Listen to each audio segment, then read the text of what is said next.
our turning point, let's say family, but I want you guys all to see the Medal of Freedom and be able to look at it in the back of it.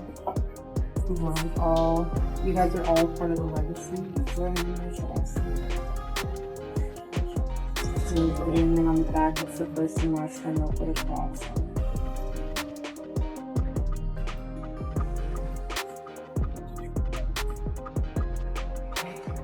I literally will stand here so all of you guys. Like I'm not, I don't care. Everyone can have their moment and see.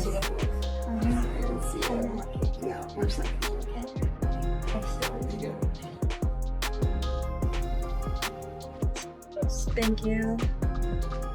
Erika Kirk is this person. She's grinning, giggling, and flaunting the Medal of Freedom as though it were a trophy. Additionally, a lot of people are side-eyeing that clip since it seems strange to them. When body language analysts dissected the same video moment by frame, their analysis left viewers speechless. The big question is now.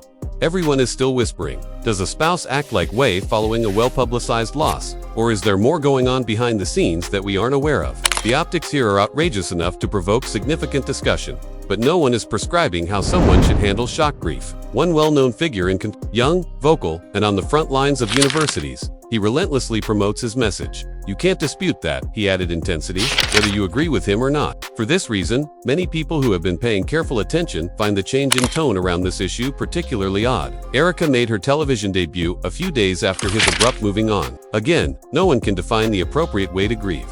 But many people thought that the behaviors they seen on screen did not match the actual occasion. The time frame, the official explanation, and a number of other anomalies that don't appear to fit together neatly are flagged by Joe Rogan, who is notorious for insisting on strange.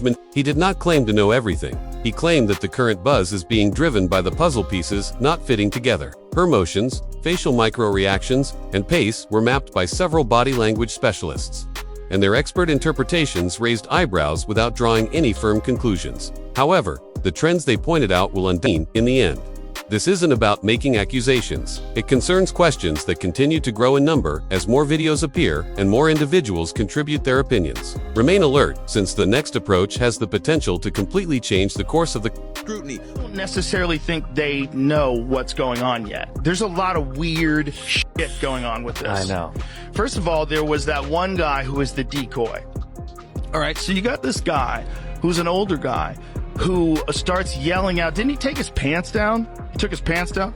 This guy was at 9/11. He was at the Boston bombings. All the hits. He called in a fake bomb at another place. And then he did this at this thing.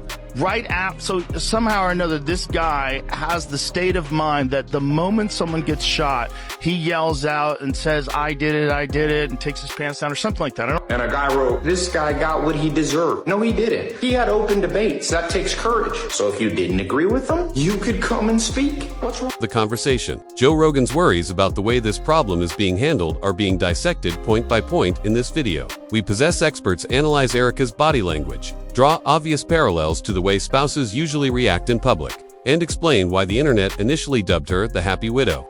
Prior to examining Erika and the sequence of events surrounding Charlie Kirk, since it appears stranger the more data you add together, Joe takes over at this point, and his breakdown is targeted. He's not reading the headlines. He is testing timings and assertions. He isn't content with superficial conversation. He is kid who's not military trained. This guy, first of all, how did he get to the roof? How come nobody was looking? How come nobody was like, there's a direct line of sight between where he's sitting and those roofs. You guys didn't check? You don't have a drone? Like, that's insane. So he's on the roof, he shoots, he jumps from the roof. He jumps down 14 feet. Yeah, we saw didn't they have video of him jump? Somebody had a cell phone video of him jumping. There's down, a video right? of him jumping. So this guy, whoever it is, jumps off of the roof and lands, whether or not he's even the guy who shot him. Maybe he thought he was going to shoot him. Maybe he's a patsy. Maybe he did it. I feel like he's a plant. Did you see the video? Did you see the person doing the investigating on his mom's Facebook? No. You haven't seen this? Have you seen that, Jamie? Some dude online. His mom's got a weird Facebook. It's still coffee. Very trippy. It doesn't make any sense. You need to understand the chain of events around Charlie Kirk, because the more details you stack up, the stranger it looks.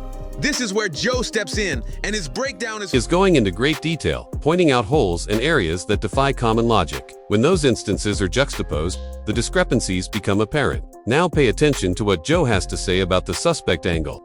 It's crazy. An older man arrived at the scene and began shouting, I did it, I succeeded, and really removed his trousers. which, as Joe points out, conveniently ends any meaningful interview. You are unable to lock a clear timetable, confirm motives, or ask follow-up questions. The essential facts are suddenly unclear. Joe Rogan poses the question, what are the odds that this same individual would pop up at multiple moments tied to this saga? It's a reasonable question, too. You would raise an eyebrow if you were to look at that from any probability lens. This is where things get crazy. Though, according to the official story, the real actor was 21 years old and was allegedly utilizing an ancient, untracked item from the First World War that belonged to a family. He allegedly disassembled it, put it in a bag, climbed onto a rooftop with it, and then put it back together to do the act. That's quite a few steps without any problems. It sounds like a precise logistics operation. Nerves, tools, time, and balance. However, we're informed. 621, people are therefore demanding clarity and a schedule that closes all the gaps. Just the facts, no conjecture. Now, Joe Rogan knows more than just a passing. Our turning point, let's say family, but I want you guys all to see the Medal of Freedom and be able to look at it in the back of it. This is all. You guys are all part of the legacy. Where should I see? And then on the back, it's the first and last name.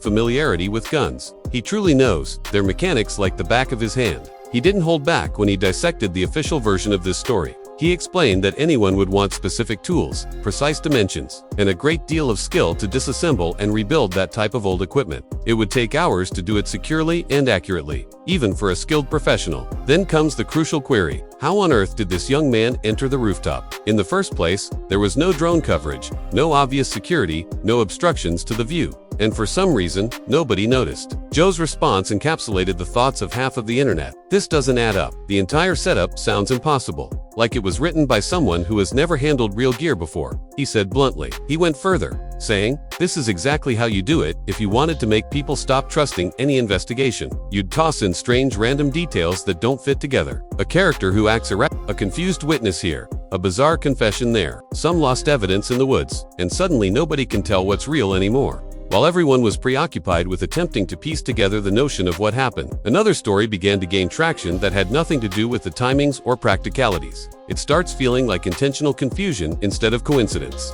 In the days that followed, attention turned on Erika, Charlie Kirk's widow, and her actions. Now picture this. Not long ago, your spouse had a terrible experience in front of a crowd. The majority of people would be utterly destroyed. Very little sleep, very little food, and very little conversation. Humans naturally react like that, don't they? However, Erika's actions didn't support that. Not even an expectation. She made an appearance on camera at the Turning Point USA offices a few days later, looking calm and happy, as though she were giving a motivating speech. This is where things start to go crazy. Frame by frame, people started playing back that tape, claiming that her body language and tone were too positive for what had just transpired. People are undoubtedly examining every gesture, whether it's true resilience or something more complex. Take a look at her face. She's grinning. It's a huge, bright smile that appears totally natural. Not the kind of courteous, half-hearted smile people give when they're trying to keep it together. She is boldly displaying herself as she stands there, presenting the team with Charlie's Medal of Freedom and discussing how they are all a part of his legacy. She is lively, she seems very excited, and her tone is positive. Indeed, individuals respond to trauma in very diverse ways. Perhaps she's pretending to be brave for the cameras. Perhaps she is still dealing with the shock and attempting to maintain her composure in front of the public. However, the contrast is stark when you compare that enthusiasm to the typical behavior of spouses in the initial days following the death of a loved one. She exudes happiness and optimism. Just a few days following the murder of her spouse, those appear to be smiles. That appears to be joy, happiness, and laughter. This was noted by a lot of individuals. Just after her husband was killed, Erika was giggling. Not that she's celebrating, mind you. It's strange, I say. The attitude of the internet was brilliantly captured in one statement that went viral. Everyone grieves differently, but no one grieves like her. That one statement went viral on all platforms because it echoed what thousands of others were silently thinking but hadn't spoken aloud. However, this is where the spiral truly begins. There were other clips circulating besides that one. There's more. Additionally, a new image emerged as viewers started making connections between various videos. Forming, and the audience didn't like it at all. Another video appeared that showed Erika driving up to an event. She may be seen wiping her face in this one, looking upset and frail, as if she's been overtaken. When the video became viral online, however, people did more than simply feel sorry for it. They did analysis. Commenters advised others to pay close attention, pointing out that her facial expressions didn't seem to be consistent with true despair. I'm just thrilled. I know that God will use all of this to further Charlie's legacy and exalt him. So it's strange to say that I'm excited, but it's also really unreal. Charlie is in heaven just because he is supporting us. I am aware of that. Toddy is really supporting us. Yes, I am aware of it. Reactions exploded on the internet because it was the internet. Rehearsed tears, poor acting, and even side-by-side edits that compare her expressions to movie sequences where actors stage tears for dramatic effect are all mentioned in the comments. And once more, this has nothing to do with cruelty. It concerns what many observers characterized as an odd mismatch between the performance and the circumstance. It didn't feel natural to them for some reason. When your instincts are telling you something is wrong but you are unable to fully express it, you know that sensation. Here, folks were experiencing precisely that. However, perhaps everyone is misinterpreting it. Perhaps this is simply Erika's way of dealing with stress and loss in public. It's a genuine smile. What would be considered a genuine smile is reflected in the way the corners of the mouth lift and the eyes crinkle. Therefore, she isn't acting right now when others ask, is she acting now? It appears to be real. There, in fact, she feels fantastic. A manner that consistently prioritizes Charlie, his aspirations, and his feeling when she discusses it. Because she is focused on our faces, which are highlighted when we raise our eyebrows. You must believe that a large portion of this is unconscious. Therefore, it's not as though she's attempting to perform in any way, as she may pretend to be all of these things. Her current statements do appear to be connected to both his dreams and her feelings at the moment. Everyone handles things differently, don't they? So let's look at it from a different angle. We should at least observe how genuine raw sadness usually looks if we are going to doubt her responses. Do you recall Kobe Bryant's death? The world experienced a surge of emotion in real time that none could be a hoax. This is the degree of real pain that people are now drawing comparisons to. In that tragic helicopter accident, Vanessa Bryant lost both her husband and daughter, something that rocked the globe to its foundation. For a while, Vanessa largely avoided the spotlight. Unbelievable, when she did show up, will be reliable. Members, in order to maintain uniformity, she is adamant that everyone comprehend this. That's what makes her discussion of this topic unique and intriguing in comparison to some of her previous topics. Thus, we're witnessing a body language that differs from what we initially observed. She was initially feeling well and relating to the other people in the room by telling anecdotes and discussing Charlie. She is now discussing carrying on the tradition of the Charlie Kirk Show and Turning Point USA. This is intense. I believe she has strong feelings about this. As a result, you no longer perceive the warmth and smiles in the same manner, and that isn't being judgmental. That, in my opinion, is simply a difference in her level of intensity and seriousness about what she is doing. There was no denying the intense passion. Her face was in agony, and you could sense she sounded heartbroken. It was the kind of anguish that emanates through the screen without the need for words. Now take a look at the comparison that has everyone buzzing. On one side, Vanessa is struggling to keep her composure, her eyes burning and her voice shaking as she battles the kind of grief that no one should ever experience. On the opposite side, you can see Erika Kirk grinning broadly and bursting with enthusiasm as she discusses upcoming projects and significant events. The contrast is like a wave of shock. It's severe, not subtle. At that point, the internet took to a new moniker that became popular worldwide: the cheerful widow. Yes, that does sound harsh. I want to start by saying that when people see these clips side by side, we're not awkward, Evan, though it could be unjust. We're not strange. We don't wince. Tweeting as though it's him is tone deaf and really unsettling. So we won't do that. Furthermore, anyone who does so is morbidly off. Well, that's not the situation. The team is sustaining this because we all have Charlie inside of us, and it will continue to be the conservative movement's North Star, representing the voice of the base and the youth, and it will never stop.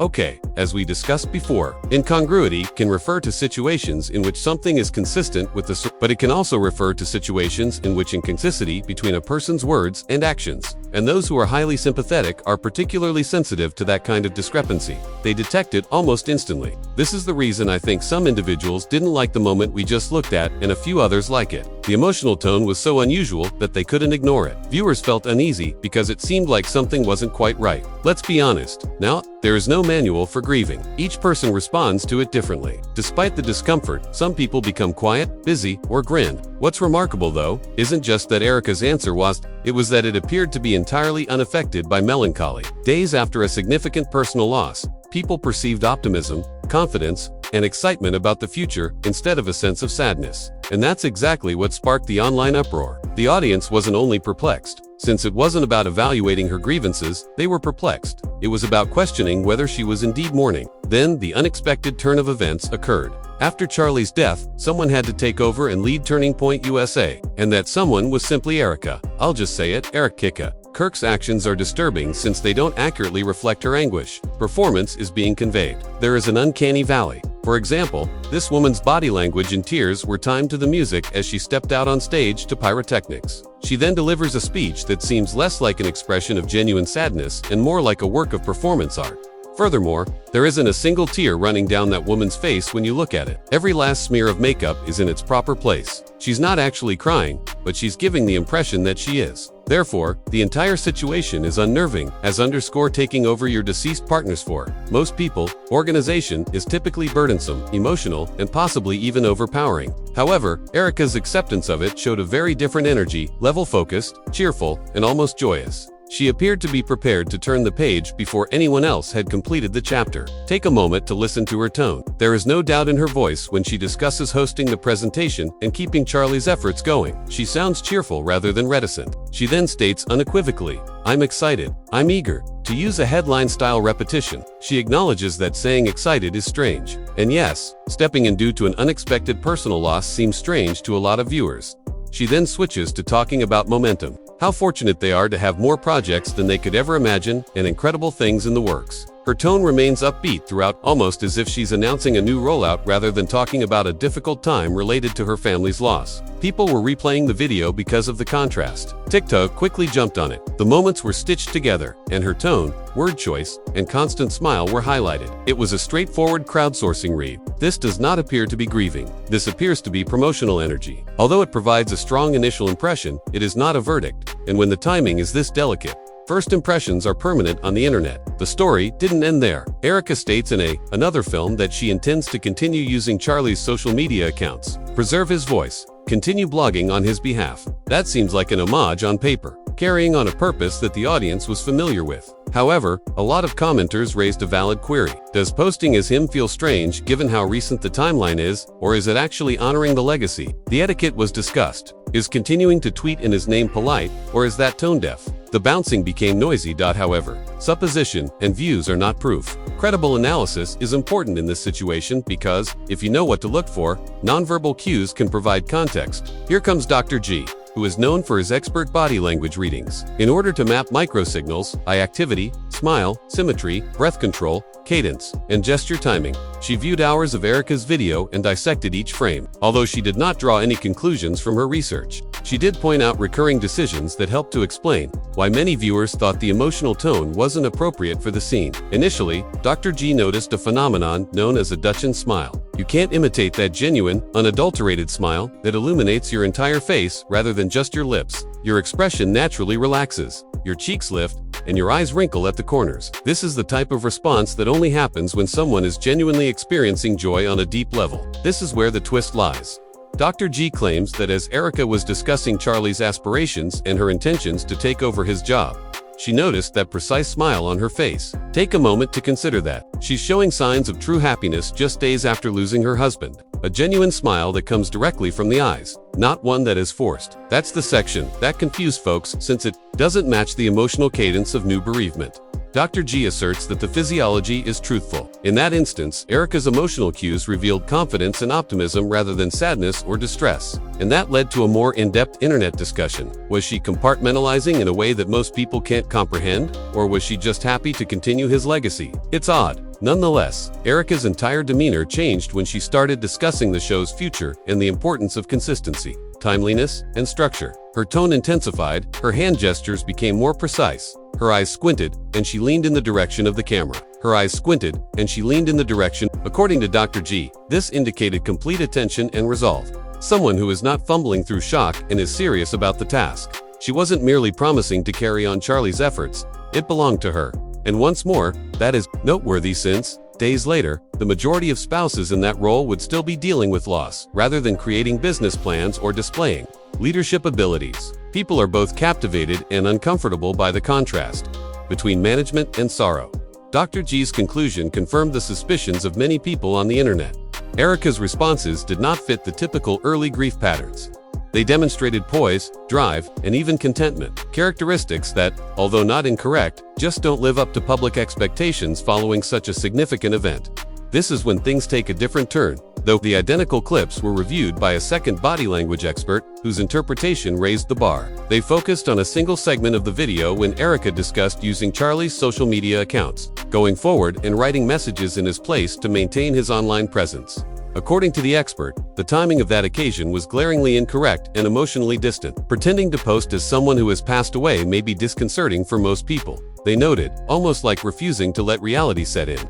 Intent is not the issue, it has to do with how other people interpret the behavior emotionally. It may appear to be dedication to some, but it is unsettling to others, as if it crosses the boundary between denial and homage. In summary, this second expert's breakdown offered a psychological dimension that exacerbated the internet's uneasiness without making any accusations. The majority of individuals wish to preserve a loved one's memory in its original form, just respect for what presently existing, no changes or additions, right? Fresh posts that appear to be from someone who is no longer here are not what they want, because many people may find it strange. However, Erika seems really thrilled about it, portraying it as carrying on his voice and spreading the word via social media, which is a brave choice. Very quickly, that approach was even deemed troubling by one expert, who said it implies that the platform and brand may take precedence over a healthy, private method of grieving the loss. To be fair, though, that is merely an opinion and not a conclusion. It's a lengthy read. Even though it was intended as an homage, the framing feels intense when you hear it presented that way. However, let's be honest. Analysts are only able to offer expert opinions. They are not character judges or mind readers. And in this case, context is crucial. A careful examination of the uncut material, pacing, cutaways, staging, and every other element that either convinces or unnerves viewers is genuinely helpful. The following step was precisely that deeper dive. Many viewers referred to this breakdown as the most illuminating interpretation to yet. A TikTok reviewer with a keen eye for detail shared a frame-by-frame breakdown of Erika's stage appearance, describing why it is unnerving to them. Also difficult to ignore their timestamps and side notes once you've seen them. The entrance is where they begin. A remarkable production choice was Erika's exit to pyrotechnics, brilliant bursts, and dramatic music during what was intended to be a memorial-style occasion. Definitely, that call may have come from the event team. Even though it's not her, the optics nevertheless make an impression on a tense audience. Next is the area with lively comments sections. Her sobbing beats were broken down second by second, much like a coach going over game footage. The reviewer observes that there isn't a single tear trail seen on the face during the moments classified as tears. Even under stage lights, when everything usually shows, there are no watery eyes, streaks, or cosmetic shifts. They draw attention to the way the noises and facial expressions mimic the shape of sobbing without the bodily cues, almost theatrically, as if mourning were being performed rather than felt naturally. The timing is even flagged by the research. She conceals her face as the music rises. She raises her chin and switches back to the coo-like dancing as the tune becomes softer. Tobe, impartial. The reviewer admits a plausible possibility. Perhaps she was sobbing, exhausted after days of personal grief, that she had no more tears to shed on stage. People react differently to that, particularly when there are high expectations and bright lighting around. However, the well-groomed arrival, the flawless makeup, and the gestures that matched the music seemed subtly staged to viewers who watched the clips consecutively, and that's why the audience was so affected by this breakdown. People can experience emotional exhaustion to the point where they are unable to cry. However, that moment becomes burdensome when stacked on top of everything else. The cheerful demeanor, the optimistic tone, and the business-minded combination of the interviews and the sincere enthusiasm while discussing taking control creates a picture that many viewers find offensive. People on the internet are taking notice of the anxiety that is only heightened by the dry tears. The same thing is said in thousands of comments under these clips. I don't believe this. This has the vibe of a show. And it's crazy when you align everything. We have expert analysis from analysts, side-by-side comparisons with other widows' public responses, and comprehensive video assessments that capture every nuance of her demeanor and gestures. It is no longer merely rumors. It is an expanding archive. Many contradictions that the general public is unable to quit analyzing. Let's go back to the beginning of this though. Rogan Joe. Because Joe sees something far larger at work, while everyone else is preoccupied with Erika's reactions. He's not just labeling her actions strange. He claims that every aspect of the Charlie's death case appears suspect. And perhaps the story itself isn't about Erika's peculiar behavior. It's only one tiny tidbit of information in a far more intricate chain. Joe did an excellent job of explaining it in his episode. Powerful people don't just hide when they want the public to lose hope in discovering genuine answers. Proof. They overwhelm you with uncertainty. They add unreliable witnesses, fabricate conflicting tales, alter minor details, and create such a convoluted chronology that people eventually give up attempting to make sense of it. Consider it. Joe brought up the fact that one alleged witness behaves badly in public. Another suspect shows up out of the blue, and there are contradictory claims on what was used, where it came from, and whether the entire situation really makes logistical sense. It buried the real truth, like layer after layer of noise. Chaos then turns into the cover-up. People are constantly asking, what's really going on here? Is Erika actually in shock, or is she just overloaded processing in her own way? We don't have any conclusive answers, which is what makes this whole situation so unnerving. Usually, when you see someone grieving, the pain speaks louder than any words, and you can feel it through the screen. But with Erika Kirk, we're all left wondering the truth. Or perhaps she's smiling through pain without realizing how it looks to the world while falling apart privately. Or perhaps she's actually excited about her new role, viewing it as carrying forward Charlie's legacy. Or, and this is the theory Joe throws into the mix, is her reaction a small clue that ties into something bigger, something orchestrated, something way above her level? I'll leave you with this, the same awkward question: is she even sad? What do you think is actually happening here? Leave your thoughts in the comments section, as I've read all of them and would like to hear your perspective. Is this a deep shock, a clever PR ploy, or something else entirely? If you want to be updated as this story continues to develop, hit the like button, share this video with your friends, and make sure to subscribe and enable notifications, because the more you watch, the stranger it gets. Thank you. Stay curious, stay sharp, and see you in the upcoming